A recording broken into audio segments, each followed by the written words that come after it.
Alright, g'day, welcome to the next update to Atlas. This is following on just from my previous one where I spawned in pre-patch the Majestic Kraken, and we're going to actually get the real one very, very soon. But the lead into the patch notes is actually about community surveys. And this one is quite a good one, actually. It's like there's the community survey for the next one coming up isn't out yet, but they've said that they want the new survey to address ship's construction and customization. People have been very loud about this recently, so this survey will be a very, very good opportunity if you want to actually get yourself heard out there and put down on paper what it is about shipbuilding and construction customizations in the game. Make yourself heard. When they release this next survey, get in there and give them as much feedback as possible.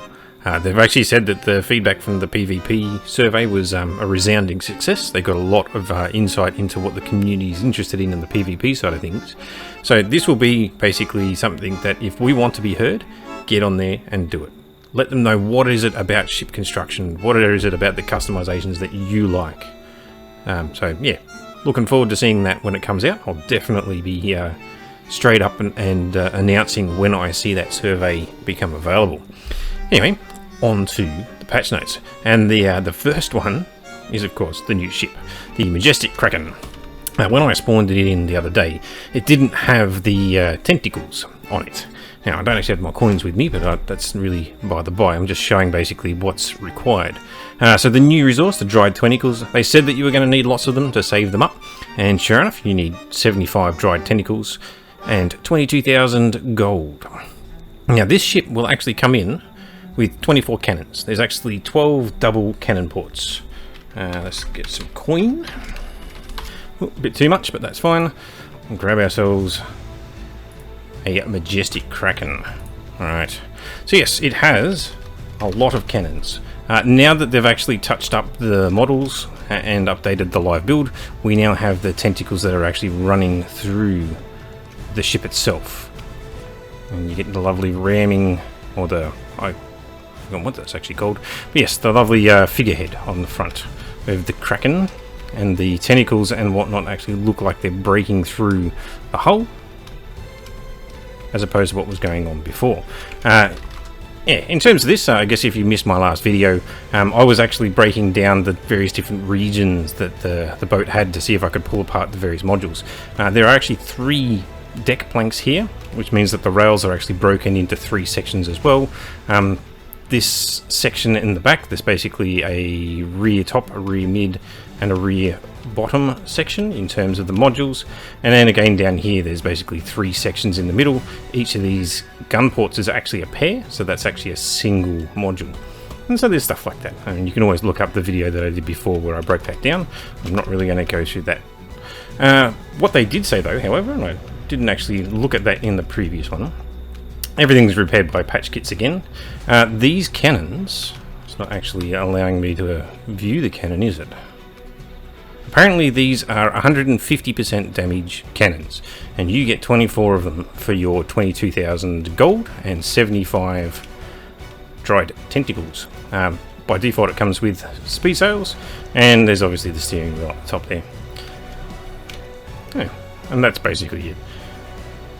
Okay, so I've set the wind to basically 8. It's not the highest wind that you can possibly get. But if we actually have a look at what's going on here, the vessel, it's not too bad. But the second row of gun ports is sinking below the water. And sometimes as it rides across the waves, the vessel almost comes completely out of the water. So there's some interesting stuff going on there in terms of how the model actually sits in the water. What we can probably do here is I've heard that apparently if you are in water like this, have they fixed the bottom floor? Oh yeah. Yeah, the water used to basically fill up under here, which was a problem, but you can actually see the water above the gun placements there. Let me see if I actually open the gun placement. Will it let the water in? Blub, blub, blub. No. Alright, very good. Yeah, it's a bit weird. Alright, well, I'm gonna get this bad boy home. This is the Majestic Kraken, and the fact that it's got 24 gun placements, 12 on each side, it gives it quite a significant amount of firepower, especially with default 150 cannons. I mean, that's really quite nice. you're going to be able to just straight off the bat do some serious damage with this. I don't like that the colour schemes are not yet customizable, but they've actually acknowledged that in the patch that you can't actually change the colours.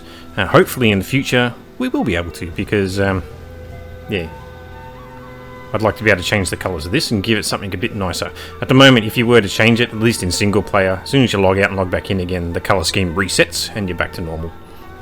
But yeah, that's about it. Back at base, rather prematurely as it turns out, I've been having a lot of trouble with crossing server grid lines. The game keeps crashing, and as it crashes across the server grid, you lose everything. Your character dies. I've actually lost the ship that I just bought, even though it was I spawned in the items to get it, so I'm not particularly worried. But yeah, it's just... I know that there was a big problem, and they've actually fixed up the servers recently and put a hotfix out, but I suspect there is still some other issues going on. Let's see. Apparently, the ship should be pretty good. I don't know if you... Oh yeah, it does have all the stuff on it. Cool. So if you missed that, it was SSF Kraken ship. I think you can even just do SSF Kraken, and it will actually spawn the ship in if you're looking to do it with admin commands. Alright, so we're back at base. Now really we should start looking at some of the other stuff that the patch has to offer. So first off, after the ship is the accordion. Apparently playing the accordion in free play mode will reduce the torpor of nearby wild creatures. Okay, so it's interesting to actually have that in combination with the tranking of creatures so that you can actually build pens or drag creatures over to pens. You need to be able to wake them up so that you can actually tame them afterwards, because you need to be able to feed them, right? Although that one's a bit weird, because to tame a creature you have to not only damage it, you got to get down to low health, but then I guess, yeah, you probably want it to wake up so that you can bowler it. So, you know, there's obviously a good thing there. And then it only mentions wild creatures, but obviously if you were out in the world and people were using tranquilizers on your teams in a PvP setting, you can obviously wake your creatures up faster. I don't really know how that one will play out. The torpor stuff's only from the trank arrows has only really been put in for a little while, but maybe somebody who plays more on the PvP side could give us some insight into that one, whether that actually has any use or whether that's just purely going to be surrounding the PvE and the taming. Or even in PvP when you're going to tame creatures as well. Next up after that, we have the armoured docks. The quality blueprints for small and large armoured docks have been put into the loot drops. Okay, so you can get a higher quality. The durability gives more health and damage resistance. Okay. Decrease stack size from 100 to 1. Interesting. It's a little bit strange. Okay, next up, blueprints. The increased drop rate in blueprints is now double from all sources. Blueprints for the sails, cannons, planks, deck planks, gun ports have now much lower craft counts. Okay, very good. Updated how quality is derived on cannons. Quality is determined primarily on the damage percent. Right. Durability contributes to quality at a much lower ratio.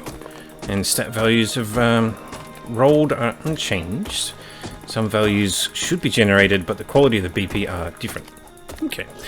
So what that should end up doing is, because they're weighting the quality of the blueprint to the damage percentage of things like cannons, it means that higher quality cannons can't have a less damage than a lower quality one, which is something that's actually been seen in the past. Very interesting. It's done. Very good. Alright, glider suits. So, added a stamina drain debuff. Max pitch is now limited by stamina. Alright.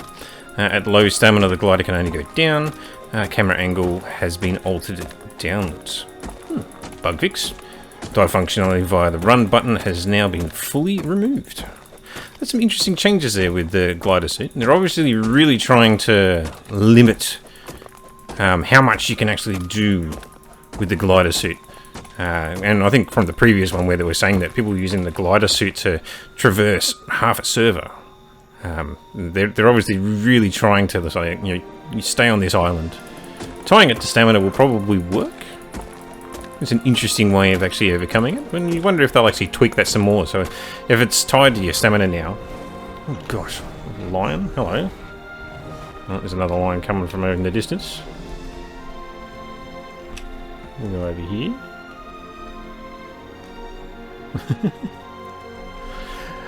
Yeah, so tying it to stamina will be an interesting way of doing it. What's that lion doing? It's doing weird things. Right, we'll just keep talking while that lion's having a fun over there with whatever creature that is. Moving on to the next one. So harvesting. Stone harvesting nodes in the remaining regions have been rebalanced to match the copper regions in the last patch. You're going to pounce me, aren't you? We'll just keep doing that while I'm talking. So now iron is now meant to be the common metal across all the places. And should be found in rocks. The other metals are no longer found in stone, but may still be mined from metal nodes. Let's have a look. I have only been getting iron. I haven't really been trying any other rocks at the moment, mind you. How's this guy looking? He's pretty heavy. He's only got iron. I can't remember if I had other resources here, but I believe I did. I'd have to go searching a bit more for that. What I haven't got yet is I haven't got a geode, so I'm going to keep going because that's the other thing that's going on at the moment. That's why I came out here with the rhino. Apparently I'm strong enough to punch the rocks. We just want to keep hacking away here. Geodes will now drop from rocks in all areas. So using a geode will destroy it and give you things like lime, rock salt, and other, gems and whatever else. So what I really want to do now is I'm just going to beat up a few things and we'll see what can actually happen. And yeah, we can only gather it by hand or with teams. Ooh. Let's do that then. We'll chuck all this out. Read that again. Geodes may only be gathered by hand or with teams. Okay, so I'm wondering if the geodes are either super rare, don't work on single player, or potentially don't spawn on every island. I've tried hitting with my character.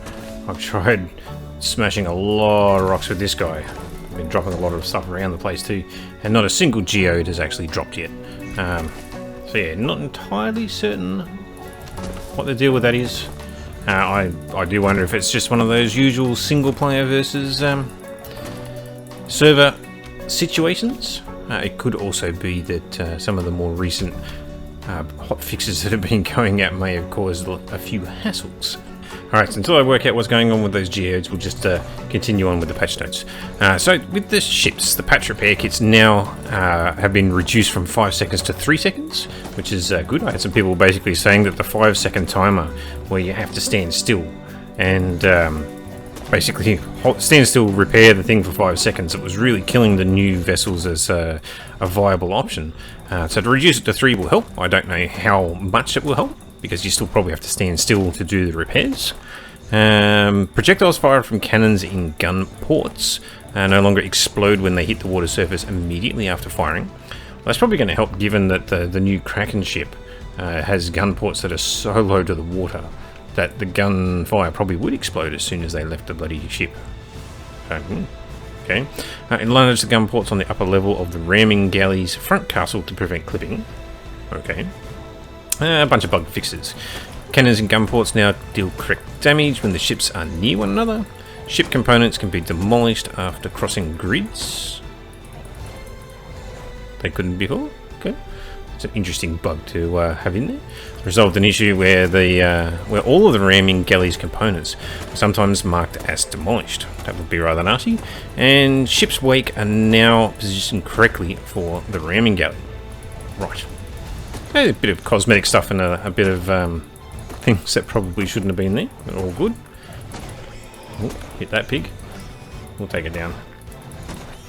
Alright, next up we have Tames and Creatures. Which I just happen to be riding one now. Did I get any then? Still no geodes. Okay. Get rid of all that then. Tames and Creatures. Added, this is one of my most favourite things I think in this entire patch. They've added the enable breeding option from Ark into Atlas finally. It should have been something that they added ages ago because it's just made sense to do it. But you now can choose from the wheel. So you go behaviour, there is now enable breeding. In Ark it was called enable mating. So they've got slightly different wording, but it's the same effect. Instead of having the creatures wander around, you enable both the creatures to breeding, and they will stand next to each other and babies will ensue, which is just brilliant. just makes things so much more... It's just user-friendly at the end of the day. Love it. Alright, unconscious or dead horses and bears can now be dragged. That's really nice. I remember doing that before in a previous video. I was basically downed a horse with trank arrows, but I couldn't pick it up. But I could then go to a cow and I could pick it up. And it was a little bit odd. But yeah, it's good. Okay. That probably needed to happen. And next up on the team, bug fixes. Okay, so the Dolphin's Rider now always receives the Dolphin's intellect buff. Right. Good. I actually had that problem where I couldn't get the intellect buff from my tame Dolphins. It's nice. Tame Dolphins are now always able to jump after crossing grids. Fair enough, if they couldn't do that before. Remove the option to move NPCs onto cargo saddles. Yeah. Sure. Someone probably can tell me whether that was a significant bug or not. What would happen if you moved it onto a cargo saddle? Would that be really an issue? I guess maybe once they're there you can't get them off. Potentially. Iron, trees, rocks, no geodes. Still. Alright, trade. They've increased the warehouse capacity. Increased the warehouse inventory cap, to 120 stacks. Okay, very good. Trades for the same resources can no longer occur. Right. That's fair enough in some ways. Yeah, no, it is fair enough. It basically creates an infinite loop where your main base would have, their example there is iron. So you got lots of iron on another server, and you want to get it to your main base. So you could trade 1 tin, and they would give you 10 tin. And so for every 10 tin you get, you only need to lose 1 back. So you create the infinite loop of getting the resources to keep coming. Next one. Fix the agate flint. Added them to the market so it can be traded. Fair enough if that was missing. Resources tradable in the market should now be able to be placed in the warehouse. Yeah, just a couple of little bug fixes. Fair enough. Onto the miscellaneous stuff already. Nice. Churning through the patch notes. Alright, Trank Arrow torpor damage has been increased by 50%. I like it. It took me quite a lot of arrows to take down something like a bear. And so to halve the required amount of arrows, it sounds good to me. Especially if you're chasing down a horse, which is actually highly mobile. To be able to drop the horse a bit faster, it sounds a bit nice to me. The sea forts will no longer give resources when demolished. Seems fair. It's a control point, not a resource gathering thing. Update to the drop tables of a few sea creatures to give more stuff. Fair enough, and that possibly even includes things like the well, I guess it's all the recent stuff that we've been doing, like the seahorses, the giant squids and things like that. It'd be good if they drop more. The seed vendor is now accessible in single player. Ooh, I think I have a bed over there. Let's ditch this stuff unless I got a geode, which I still didn't. Been farming for a while now and I've got no geodes. I'll get back. We're going to go for a quick trip over to the seed vendor. And while I get over there to see if the seed vendor works, let's move on. They resolved an issue where some warehouses and markets would actually cause crashes. Yep, nice. And known issues. Currently, it's still known issues. Cannon wheels clip through the floor on the Majestic Kraken, and painting hasn't been implemented on the ramming galley in the Majestic Kraken. Well, I already knew that from my last little bits of testing. But there you go. Alright, I've got to get myself over to the seed vendor and see that it works. Right, respawning at the bed a second time round because the game crashed again. Luckily, I'd pretty much dropped all my stuff. Oh yeah, this is the first bed I built over here. Oh, right next to the seed vendor. Very good. And there you go. Chili seeds, pepper seeds, turnip seeds, and wheat seeds. What? Hang on. Shouldn't you sell coffee seeds? Hang on. Are the vendors different based on the regions that you're actually buying the seeds from? It's nice that he sells some seeds, but where's the coffee seeds? Oh, that's right. They added a 12-hour randomization to the seed vendor in the previous patch. Right. No, that's fair enough. I thought something was going wrong there, but all good. Seed vendor's finally working on single player. Very, very happy with that. But, you know, as much as that's all well and good for me in my single player world. This has been a rather interesting patch. There's a long list of changes. They're predominantly optimizations, fixes, and slight tweaks to everything. And obviously the big white elephant in the room is the Kraken ship itself. Yeah. What a fun thing we're going through at the moment. Alright, once again, let me know down in the comments whether or not you find some of these things in this patch good or not. I've already been having quite a few conversations around where the game is actually going, and how a lot of people feel like it's being turned into Ark, and not many people really want that because it's meant to be a different game. But with the latest information that we have around taming and breeding of creatures, the simplifying of the ships, with the lack of customizations, even though we know in the future that it will be a modular build where we can swap things in and out, we still just don't know enough. And so on the surface, the game looks like it's dumbing down.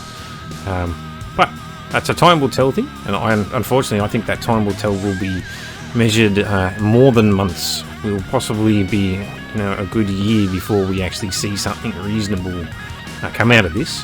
The good side of it may be a bit earlier, in maybe 6 months away we might see the full details of the modular build, because they haven't even finished putting out the claim system yet, let alone a lot of the new ships that they've probably got planned in the mix. Alright, well thanks for watching and listening in to the patch notes once again. I'm planning on waiting for the claim system to come in, and I'll do another playthrough and start testing out some of the features. Alright, thanks for watching. I'll see you in the next one. See ya.